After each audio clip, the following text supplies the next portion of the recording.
What is up sa inyo mga ma'am sir? It's your boy Sir Troy. So for today's video, nandito tayo sa Rusi Motorcycles Cabanatuan, Nueva Ecija, dito sa kanilang bodega. At sa harapan natin, meron tayong Rusi KRY 200. So kung kayo, mahilig kayo mag-trail or gusto nyo mag-setup ng pang-trail na motor at gusto nyo budget meal lang, isa na dapat itong si KRY 200 sa mga pinagpipilian ninyo. So ngayon, sisilipin natin yung kanyang specifications and features, magkano ang kanyang presyo, at kung bakit itong dirt bike na to ang dapat ninyong bilhin. So simulan na natin ang video.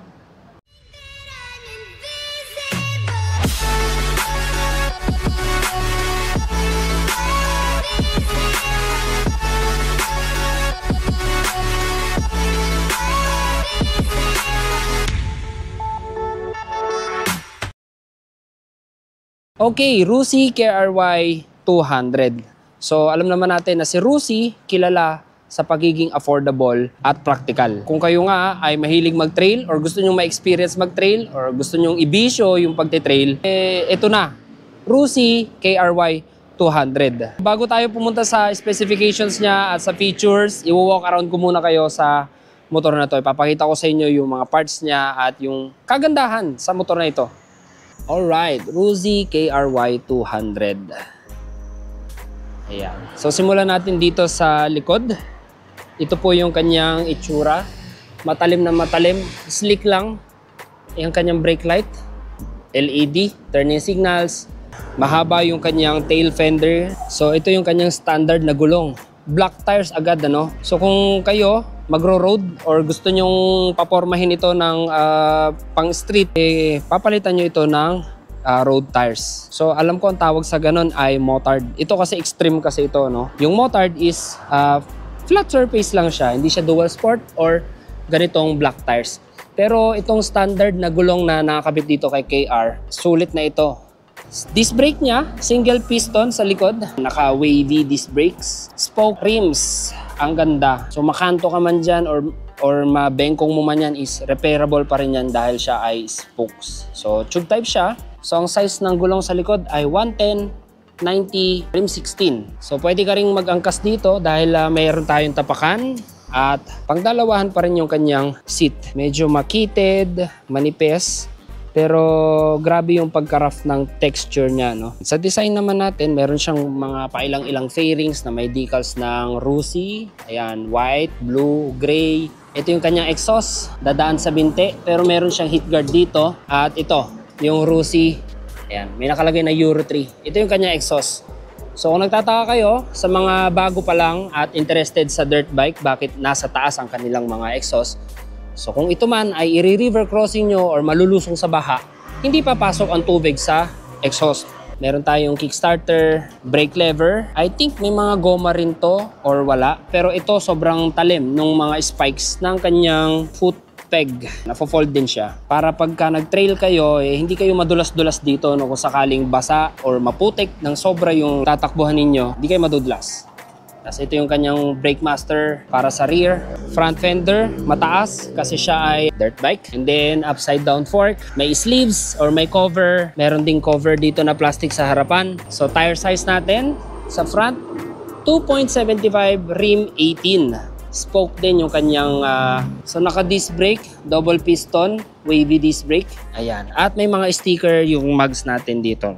So dito naman sa kabila, ayan, maganda yung mga wirings natin nakaayos ng mabuti, hindi siya nakalaylay lang or walang tali. Double piston brake caliper. Yung kanyang frame or yung chassis, may color na blue, nakabagay sa kanyang mga fairings. Ito yung ating transmission pedal, single lang. And then yung ating kabilang apakan or yung foot peg.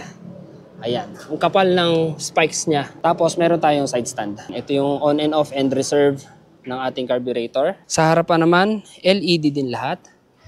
Ayan. So ito, no, parang kamukha nung sa Bolt DL125 na ilaw. Tapos yung ating turning signals, LED. So yung chain natin, I think 520 ito, no? 48 teeth.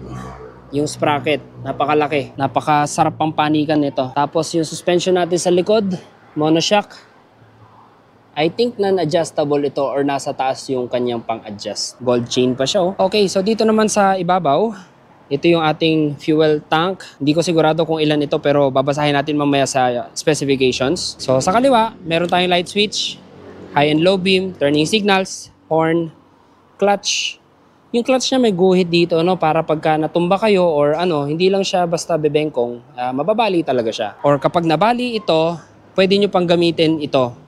May mga ibang clutch lever kasi na walang ganito, no, walang guhit. So pag nabali talaga siya, hindi nyo magagamit. Unlike ito, magagamit nyo pa siya dito.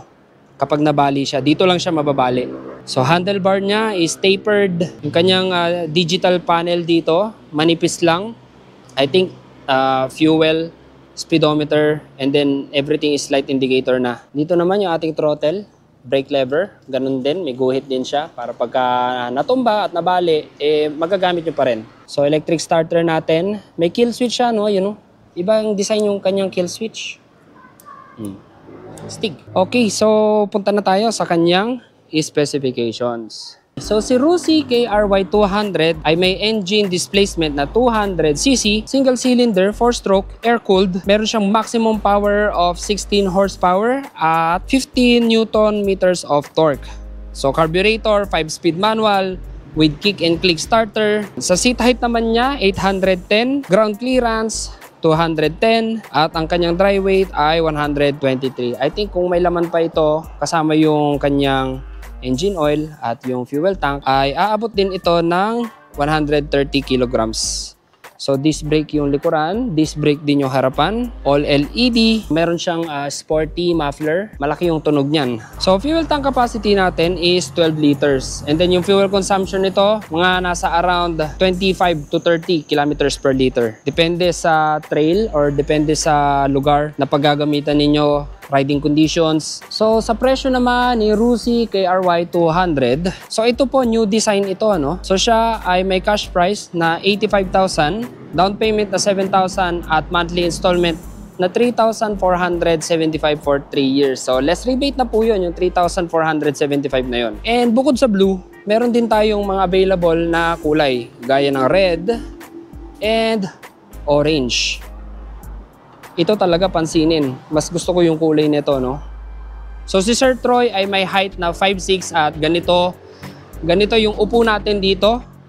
Oh, lambot ng shocks. Wow! Ayan, ang lambot din ng harapan. Ganda ng play. Lalo dito sa likod. Ayan, oh. Ayan, upright position lang tayo. At tiptoe tayo dito.